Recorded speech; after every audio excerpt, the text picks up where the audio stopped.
If y'all thought the 2017 was something special, y'all ain't seen nothing yet. And I mean nothing. What's up, YouTube? Your boy back once again with another sports topic, and today we're going to talk some football. Houston Texans football.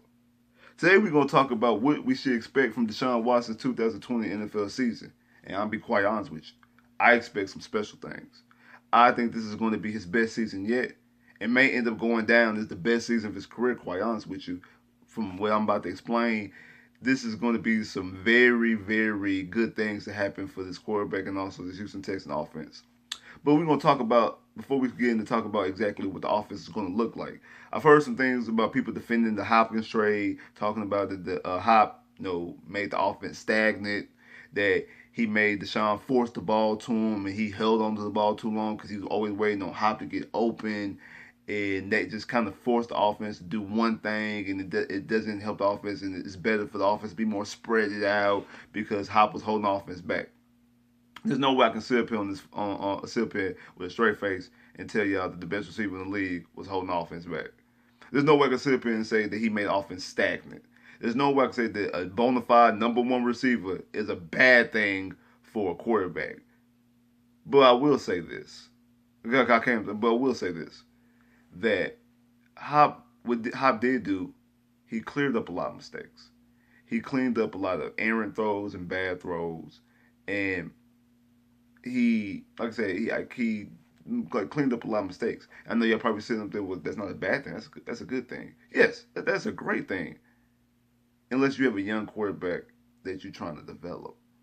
Because then now they can get away with making bad throws and making mistakes and not learning from them. All those circus catches the highlight circus catches that we see Hop do, 9 times out of 10, those circus catches because the throw was a poor throw, and he just happened to make a circus catch. Now some of them was him taking bad angles, and like the game against the Jets, the touchdown that catch he made like this, that wasn't a bad throw. That was just that Hop was in a twisted up angle. So the only way for him to make the catch, he had to do some spectacular stuff. And also the game against Miami when he did the catch under his leg, that wasn't a bad throw. That was actually Hop just in a weird angle and have to make a catch. But I take you back to the game against the Indianapolis Colts in the playoffs, the 4th and 1 going into halftime when Deshaun had Hop and he missed Hop. Hop makes that catch 9 times out of 10. But remember, going into that playoff game, Hop had a bump shoulder. And to be honest with you, I said it after the game. In my post-game video, I said that because people criticized that play. It was a bad throw. It was not a good, clean throw. I just watched it the other day. It is not a good, clean throw. And he had Hop. If he has a better throw, that's a touchdown. Do the Texans win that game? I don't know. But that does, I'm just bringing up an example that in a key situation, that was a bad errant throw that he's used to Hop making, but Hop couldn't make that throw Hop couldn't make that catch because Hop had a bump shoulder. Now, we're going to flip it to the offense he has now. Will Fuller, Brandon Cooks, Kenny Stills, Randall Cobb, Kiki QT, DeAndre Carter, the Johnsons, David Johnson and Duke Johnson, that he no longer has a full security blanket of a guy who he knows that is going to catch the ball no matter what. So it means every single throw he has to make has to be precise, has to be perfect. He has to throw damn near dimes on every single throw. And I think he's capable. I actually think that he's more capable than any quarterback in the NFL, to be honest with you. I think that, y'all know how I feel about Patrick Mahomes. I'm a Texas Tech fan, so y'all know I've been watching Patrick Mahomes for a long time. Deshaun has some special traits. I'm not saying he's going to go out there and throw 5,000 yards like Patrick Mahomes because he doesn't have Pat's arm talent. But what he does have is the knowledge. I take you back to the game against the Carolina Panthers, the post-game interview, when the guy asked him a question about the coverages. He sat there and broke down and articulated the coverages of what he should do, how you going to do this and with this. And then he even specifies in that moment, I had Fuller wide open. I got to make that throw. Had Hop open, over the middle. Got to make that throw. He knows himself that in 2 situations, he didn't have the right throw. he makes one of those throws. The Texans beat the Panthers. He makes both of those throws. The Texans blow out the Panthers. Like that's the difference of off of two throws. Off of two throws that he recognized. He know exactly where to go with the ball, and he knew exactly what his mistake was. He has to make that catch. Now, if Hop makes a fingertip catch, and the Texans win the game, no harm, no foul. Texans win the game, no harm, no foul. But because he did not make those throws, what did he do the following week? He torched the Atlanta Falcons. Just straight out there and just straight out, him and Will Fuller straight out dominated the Atlanta Falcons. He learned from his mistakes. It forced him, okay, Hop can't make every single catch. I got to be better in my throws. I got to be better in my precision. I got to be more precise when I throw the ball. I take you back to the game against the Patriots, which I think was probably one of the best games I've ever seen a quarterback read a defense. He noticed no matter how good Hop is, what Fuller's doing, what Stills is doing, I have a complete mismatch with Duke Johnson. Duke Johnson is destroying these linebackers. They cannot cover him. So what they do, most of the time, I think Carlos Hyde only had like 11 snaps in that whole game. And Carlos Hyde was the starting running back. He only had 11 snaps in the whole game because they realized that. So we're going to keep Duke Johnson on the field. They're going to think it's pass all the time. We're going to hand the ball off to Duke. I'm going to do a couple quick little runs. Oh, dump it off to Duke. Dump it off to Duke. They can't guard Duke. They can't cover him. They can't cover him. He's out there and straight out destroyed the defense. That's what I expect from him in this season. I think that he's going to use a wrestling term. I think he's going to be a cerebral assassin. I think he's going to be able to assassinate defenses cerebrally. He's going to sit up there and be able to dictate and know exactly what the defense is doing, exactly where he should go with the football, because he's going to have he has guys on every side of the field that could be one-on-one coverages. You got Stills, you got Fuller, you got Cooks. You do have Kiki. You got your tight ends now. He has a lot of mismatches. Not to mention he has backs at the back for the catch. Y'all know I'm very skeptical about David Johnson. But one thing I will say, David Johnson's best season came from him having 800 yards in the air. Now I don't think he's going to duplicate that, but I do think that having all the speed outside will help Duke and David Johnson be able to get a lot of stuff underneath. Same thing with Randall Cobb. You have a legitimate slot receiver in Randall Cobb. You have legitimate tight ends, I think, in Akins. And we're going to see exactly what Kyler Waring. I think he's the wild card. We're going to see exactly what we're going to get out of Kyler Waring because we didn't see him none last year. So we're going to see exactly what we get out of him. But I think those tight ends are going to be key. And I think they're going to have better production because of the type of speed the Texans have. I know we've been talking about this speed. But the reason why that speed makes sense is because now Deshaun is going to be able to read and dictate the defenses. And like I said, he's going to be able to pinpoint exactly who's open, when they get open. And now, because he does not have the security blanket of Hop, even if he makes a bad throw, an errant throw, a lazy throw, that it's going to be come down with, that I have to be more precise. Since I have to be more precise with all the speed, that's even more deadlier. It's one thing to just have a whole bunch of speed, but when he's precise and is dropping dimes, that speed becomes very, very, very problematic for the defense, because now DBs don't know what to do because he doesn't have a number one target. Number 10 not out here. We can sit up and say, okay, yeah, they're gonna go after Cooks. Cooks has 1,000 yards every year. They're gonna target Cooks. Fuller's faster than Cooks. Okay, we're gonna dictate over the Cooks. Steele's got that same type of speed and is a little bit more sure-handed. Well, we're gonna go over the Cooks. We're gonna go over to Steele's.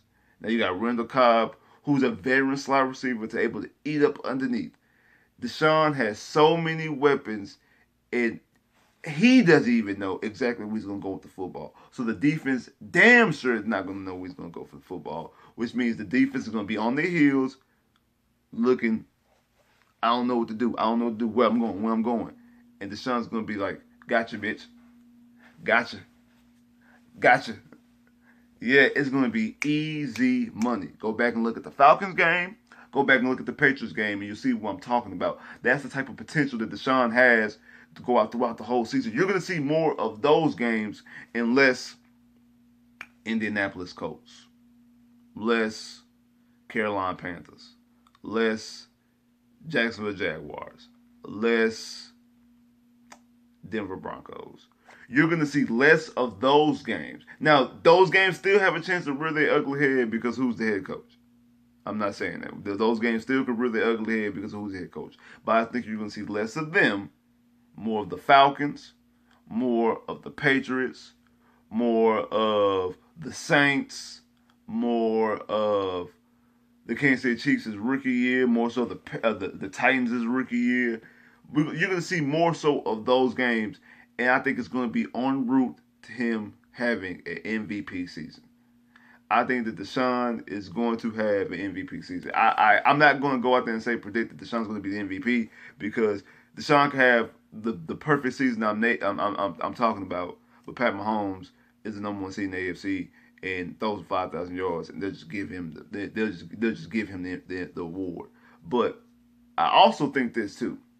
Deshaun's coming with a vengeance. I've seen a lot of polls out there with Deshaun being the fifth best quarterback in the AFC. They got Baker Mayfield in front of him still. Now that Kyler Murray has hopped, I've seen Kyler Murray be thrown up above Deshaun and some things. A lot of things about how the Texans are not going to be the playoffs, and that's part of the reason why I think Deshaun Watson. The part of the reason why I think the Texans are going to get 11-5 because I think Deshaun Watson is going to straight dominate the defense in the NFL this year. But I just seen a lot of things, and Deshaun reads the tea leaves. Deshaun sees the news, even directly and indirectly. If he's going out there searching for himself, or if somebody's saying like, "Hey, cuz, you see this? Hey, bro, look what they talking about. Say, bro, this." These guys know social media. They know exactly what's being talked about. So when you see these polls and you have like I said, you have all these other quarterbacks and other things in front of it, and you just see the continued disrespect of Deshaun Watson, who's a champion on the college level, who has the heart of a champion. You see this week in and week out. Saying it was another thing come up maybe like a week ago talking about how Deshaun Watson is the most overrated player in the NFL. Really? The most overrated player in the NFL? Okay. Like, stuff like that. That's going to make Deshaun go into vengeance. Going to go into overdrive. And when I say that he's going to have an MVP type season, I think you're going to look back and probably say that his MVP type season is going to be more impressive than both Patrick Mahomes and Lamar Jackson. This is the reason why. Because he's going to do it in a different way. Now, Pat threw 5,000 yards, 50 touchdowns. Lamar Jackson threw, I think, like 3,600 yards, but rushed for 1,200 yards. Had 36 touchdowns, I think only 6 or 7 interceptions, something like that. Deshaun numbers are going to look something like this. It's going to be between the 46 and 4,800 yard range. He's not going to throw 5,000, but it's going to be somewhere between that 46 and 4,800 yard range. His rush yards, of course, he's not going to rush for 1,000 yards. But he's going to rush for, I say, about 7, 8. Between, because he's normally rushed for 5 for the past 2 years. So between like 800 rushing yards. He's going to have over 40 touchdowns, single-digit interceptions, some rushing touchdowns, maybe like 6 rushing touchdowns. And he's going to be top 5 in passer rating, total QBR, and completion percentage. When you add all those things together in a totality, he's going to have a more impressive season. Patrick Mahomes threw 50 touchdowns, had 12 interceptions. Lamar Jackson threw 36 touchdowns and only had 6 interceptions. Deshaun's going to have more touchdowns than Lamar Jackson and maybe around the same interceptions. But what he's going to have more passing attempts. Way more passing yards. Lamar Jackson didn't even get 4,000 yards. I don't think he got 3,800 yards, let alone over 4,500 yards. So he's gonna have a high yardage total, high touchdown total, low interception rate, and then completion percentage, quarterback rating, total QBR, and QB rating, completion percentage, and total QBR. He's gonna have top 5, if not top 2 or 3. All those things together is going to be more impressive because he's going to have a more complete package from a quarterback, from a pocket standpoint of passing numbers. Then also have the rushing numbers. Like he's gonna have high rushing numbers, higher than the average quarterback. When we talking about 600-700 rushing yards, you talk about 6, 7, 8 rushing touchdowns, and you're talking about 40 rushing. You talking about 40 passing touchdowns. Only turn the ball over 6 times. So you're talking about he has a total of 40. He has a total of 46, 48 touchdowns with only turn the ball over 6 times. You're talking about having a total of almost 5,050 yards, 5,500 yards of total yards, and not being sacked. You talking about taking the team that everybody's bashing all season long and elevating them. You're talking about all these receivers who have names, but kind of underachieve, full of injury. Cooks is concussion issue, all these different things. David Johnson thrown in the water and elevating these guys up, because that's one thing that the great quarterbacks do. The Tom Brady's, the Peyton Mannings, the Aaron Rodgers. They basically do a lot of stuff. I know Tom Brady ended up having Gronk and Randy Moss, but Tom Brady was known for making just regular receivers household names, and then when they go on other teams, they don't really do too much.